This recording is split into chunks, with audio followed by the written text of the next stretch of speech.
Class 9 তুমি শুরু করছো 3 মাস চলে গেছে, এর মধ্যে 1 মাস পুরোটা ছুটিতে গেছে, যে ছুটির টাইমটার ভিতরে তুমি যে খুব বেশি পড়াশোনা অ্যাক্টিভ ছিল এমন না, এটা খুব সত্য কথা। তোমার স্কুল যদি না থাকে, তোমার কোচিং যদি না থাকে, তোমাকে যদি অনলাইনে এরকম প্রেশার না দেওয়া হয়, তাহলে তুমি পড়াশোনার সাথে যুক্ত থাকবা এরকম খুব বেশি হলে 10 জনের ভিতরে মাত্র 2 জন, তাও এই 2 জন দেখা যাবে এক সপ্তাহ পরে একজন হয়ে গেছে। বুঝা যাচ্ছে? এটা অস্বাভাবিক না। বাট এই জিনিস থেকে আমাদেরকে কোপ আপ করতে হবে, এটাই আসল কথা। এই জিনিস থেকে আমাদের উঠে আসতে হবে, এটাই আসল কথা।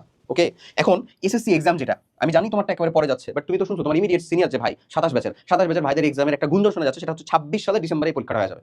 আমি মেনে নিলাম 26 সালে ডিসেম্বরে হলো না, 27 জানুয়ারিতে শুরু হয়ে গেল, স্টিলও 2 মাস 3 মাস সময় কম পাচ্ছে না? তোমার বড় ভাইরা পরীক্ষা দিচ্ছে এপ্রিলে, 26 ব্যাচের, এই যে কাল পরশু। তুমি যখন দিতে চলেছো পরীক্ষাটা, তখন তো এটা পিছাই গেছে। তখন কিভাবে কি করবা? মানে পিছাই গেছে বলতে মানে তোমার বেলা ওরকম ভাবে পিছালো না, তোমার বেলা তো আগে গেছে, চলে আসছে সামনে। তোমার পরীক্ষা যদি 27 ডিসেম্বরে হয়, নিয়ে নেয় নাকি তুমি চিল্লাবা তখন সচিবালয় ঘেরাও করবা যে 28 ব্যাচ বলছে ভাই 28 সাল ছাড়া তো আমি পরীক্ষা দিব না? এমন কিচ্ছু করার নেই।